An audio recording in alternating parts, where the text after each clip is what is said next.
Hi there, my name's Colin Strang, and I'm joined today by Senior Vice President of ANZ, Cameron Greening, and we'd like to welcome you to the first episode in the series where we discuss the importance of managed services for business growth. Let's start first by understanding how important managed services are for the modern business. During the past few years, most businesses across the world have accelerated their digital journeys. However, most businesses haven't been ready for the changes that digital disruption has to offer. They have been working with technology, but the daily maintenance takes a toll on businesses. They spend most of their time tracing issues, understanding them, and fixing them, rather than utilizing the technology for growth.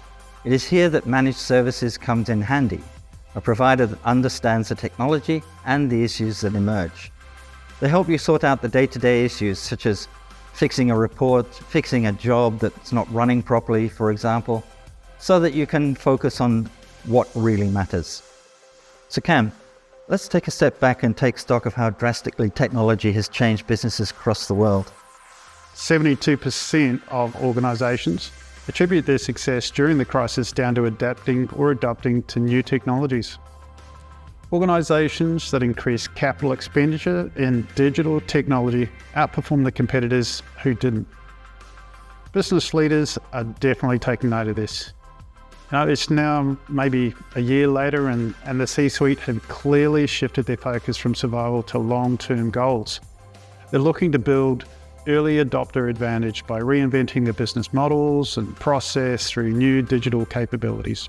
Yeah, you touched on the importance of the C-suite, and that's an aspect I think we need to discuss in a little bit more detail. How important is leadership in making better use of managed services and focusing on what really matters? That's right, Colin. The C-suite is clearly focused on digital transformation.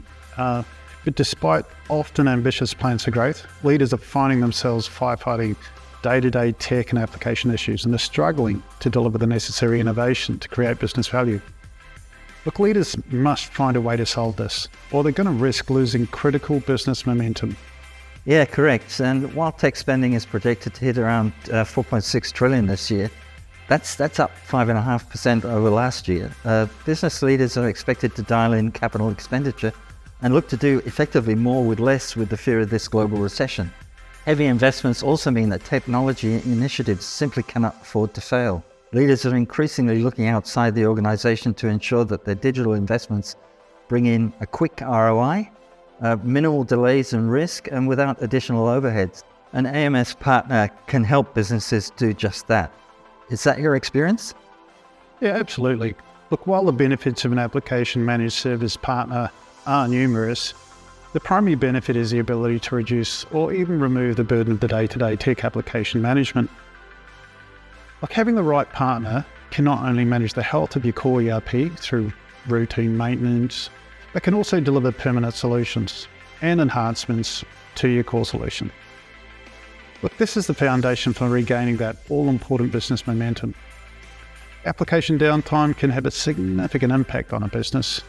And on the financial front, the average cost of IT downtime is a staggering $5,500 per minute.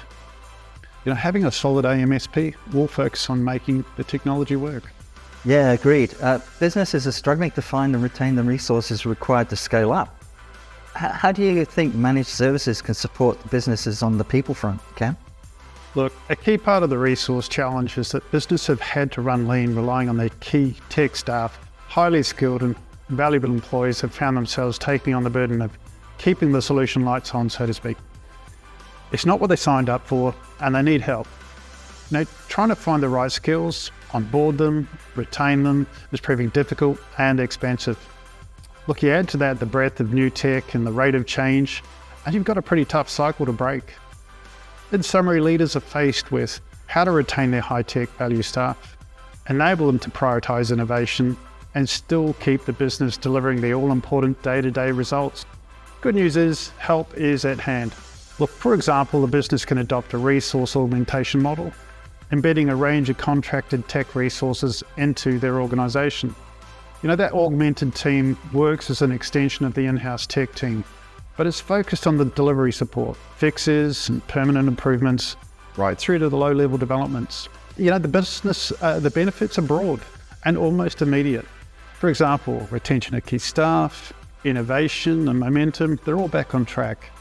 User and customer experiences are supported and even optimized in time. The model just works. The business can achieve all these benefits for much less risk and cost than trying to solve this internally. Yeah, you shared some good insights there, Cam. One thing I've also experienced is that businesses typically tend to reach out to an application managed services partner, either when they run into an issue or when they're on the brink of failure. What's your experience? You're absolutely right, Colin. But that approach of fixing something when it's broken is really no longer acceptable. Business leaders must ensure that the applications are not just up and running, but also look at how resilient the technology is. And to do this, businesses must move away from that one and done approach, which kind of mandates that applications can simply make do with routine support and maintenance. Instead, business need to look at technology as a continuously evolving piece of architecture. Okay, thanks for that, Cam. And on that very impactful notice, we wrap up the first episode of Making Managed Services Matter. Please join us for a second session as we explore exactly how one client made managed services matter.